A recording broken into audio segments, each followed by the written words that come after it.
सारे विद्यार्थी एक बार फिर से जुड़ जाएंगे। एक बार फिर से मैं आजाद सर आप सबका बहुत बहुत स्वागत करते हैं। और आज हम लोग जानेंगे अपने देश के महान लोगों के बारे में जो अपने उपनाम से, अपने लोकप्रिय नाम से काफी फेमस हुए, काफी प्रसिद्धि पाए। और एक वीडियो पहले भी इस पर बनाया जा चुका है जिस पर आप लोगों का बहुत सारा प्यार मिला है। इसके लिए आपको सबसे पहले बहुत बहुत शुक्रिया। चैनल पर यदि नए हैं तो एक छोटा सा आपसे रिक्वेस्ट है कि चैनल को क्या कर दे, सब्सक्राइब कर दे। तो चलिए हम लोग शुरू करते हैं इधर उधर की बात। सवाल पहले हमारे सामने है और बताना है कि देश रत्न किसे कहा जाता है। तो देश रत्न कहा जाता है डॉक्टर राजेंद्र प्रसाद, या वही डॉक्टर राजेंद्र प्रसाद थे जिन्हें भारत का प्रथम राष्ट्रपति बनने का मौका मिला। या वही राजेंद्र प्रसाद थे जिनका जन्म अपने ही प्यारा सा बिहार के सिवान के जीरादेई नामक गांव में इनका क्या हुआ था, जन्म हुआ था। जिन्हें देश रत्न ही नहीं बल्कि बिहार का गांधी भी कहा जाता है। और बिहार का गांधी नहीं, इन्हें आजाद शत्रु भी कहा जाता है। तो डॉक्टर राजेंद्र प्रसाद के बारे में आप याद रखेंगे कि इन्हें देश रत्न कहा जाता है, बिहार का गांधी कहा जाता है और आजाद शत्रु भी कहा जाता है। आजाद शत्रु के बारे में आपको पता होगा, जिसने अपने ही पिता की हत्या यानी बिंबिसार की हत्या किया था, ठीक। आजाद शत्रु काफी फेमस राजा, काफी अपने राजपाट को मजबूत बनाने के लिए आजाद शत्रु को जाना जाता है। ठीक उसी प्रकार राजेंद्र प्रसाद भी इस भारत को गढ़ने का काम किया, भारत को बनाने का काम किया। बढ़ते इस दौर में हम लोग आगे और आपसे पूछा जा रहा है लोकमान्य किसे कहा जाता है। तो लोकमान्य के नाम से बाल गंगाधर तिलक, ये वही बाल गंगाधर तिलक है जिन्होंने नारा दिया था कि स्वराज हमारा जन्मसिद्ध अधिकार है और मैं इसे लेकर रहूंगा। तो लोकमान्य किसे कहा जाता है, तो याद रखेंगे आप बाल गंगाधर तिलक, जिन्होंने गीता रहस्य नामक महाभारत पर एक रचना लिखी थी। यह वह व्यक्ति थे जो पहली बार जेल गए भारत के लड़ाई के लिए, ठीक। इन्हें मांडले जेल में रखा गया था। कौन जेल में रखा गया था, मांडले जेल में। बढ़ते हैं जेपी के नाम से भैया कौन प्रसिद्ध है, तो जेपी जयप्रकाश नारायण को जेपी कहा जाता है। जयप्रकाश नारायण को ही लोक नायक भी कहा जाता है। तो जयप्रकाश नारायण को क्या कहा जाता है, लोक नायक भी कहा जाता है। ये वही जयप्रकाश नारायण थे जिन्होंने अपने बिहार से इतना बड़ा आंदोलन कर दिया कि आज तक उतना बड़ा आंदोलन नहीं हुआ, जिस आंदोलन का नाम था संपूर्ण क्रांति। क्या नाम था, संपूर्ण क्रांति। और इसका नतीजा हुआ कि उस समय इंदिरा गांधी की सरकार थी और इंदिरा गांधी की सरकार आने वाले चुनावों में हार गई। चलिए हम लोग बढ़ते हैं आगे।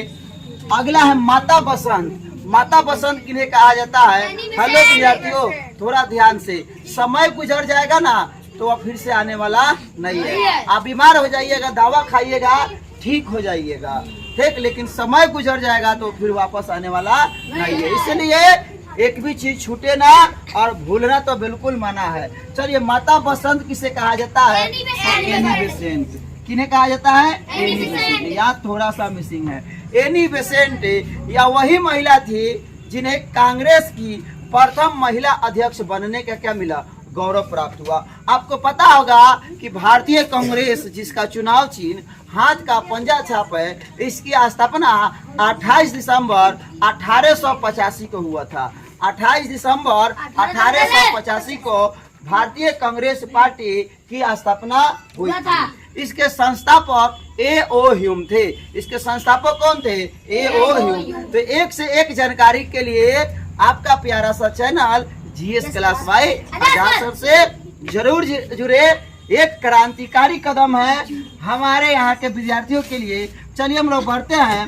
भारत कोकिला किसे कहा जाता है, सरोजिनी नायडू। यह वह प्रथम महिला थी, सरोजिनी नायडू, जिन्हें भारत का प्रथम किसी राज्य का राज्यपाल बनने का मौका मिला।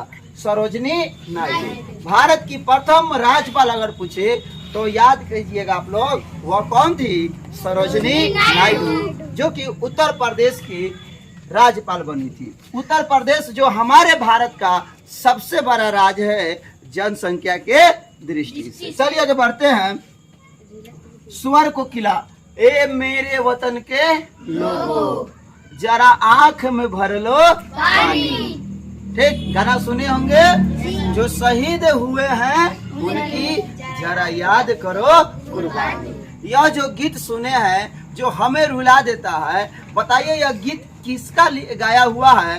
तो लता मंगेशकर, जो आज हमारे बीच नहीं है, लेकिन उनकी कृति, उनका दिया हुआ आज जो भी कृत्य है हमारे सामने गुंजायमान है, वह मर कर भी अमर है, जिन्हें स्वर कोकिला कहा जाता है। क्या कहा जाता है? स्वर कोकिला कहा जाता है। तो याद रखेंगे, कहा जाए भारत कोकिला तो सरोजिनी नायडू, लेकिन स्वर की कोकिला कहा जाए तो जवाब क्या जाएगा? लता मंगेशकर। चलिए बढ़ते हैं। अपने बिहार के विभूति किसे कहा जाता है? बिहार विभूति के नाम से हेलो कौन जाना जाता है? तो डॉक्टर अनुग्रह नारायण सिंह। डॉक्टर अनुग्रह नारायण सिंह को क्या कहा जाता है? बिहार विभूति कहा जाता है। तो कहा जाता है, हेलो ध्यान से सुनेंगे राजा, ठीक, समझ में नहीं आएगा तो आप घबरा जाइएगा, अब बाद में युद्ध में घबरा जाइएगा। तो घबराना नहीं है, डरना नहीं है, लड़ना है।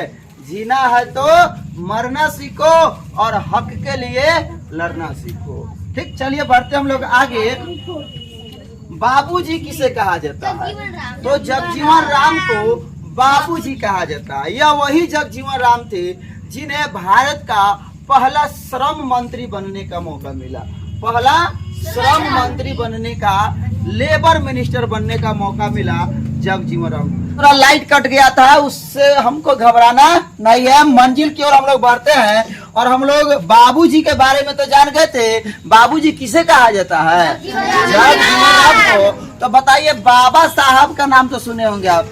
बाबा साहब के नाम से कौन फेमस है? डॉक्टर भीमराव अम्बेडकर। या वही डॉक्टर भीमराव अम्बेडकर थे जिन्होंने भारत का संविधान रच के सभी लोगों को एक समान बना दिया। अब यह समस्याएं जीवन का हिस्सा है, इससे भागना नहीं है, इससे घबराना नहीं है। चलिए हम लोग बढ़ते हैं आगे। फ्यूहरर किसे कहा जाता था? फ्यूहरर, तो हिटलर को कहा जाता था फ्यूहरर। वह हिटलर जो दुनिया का तनाशा था, लेकिन उसका भी एक दिन क्या हुआ? अंत हुआ। तो जो ज्यादा तनाशा बनेगा उस दिन एक दिन उसका क्या होगा? अंत होना सुनिश्चित है। चलिए, बाबा के बारे में पढ़ लिए, बाबूजी के बारे में पढ़ लिए, और चाचा को कहा छोड़ेंगे भाई? तो चाचा कहा जाता है पंडित जवाहरलाल नेहरू। या वही पंडित जवाहरलाल नेहरू है जो अपने भारत का प्रथम प्रधानमंत्री बने।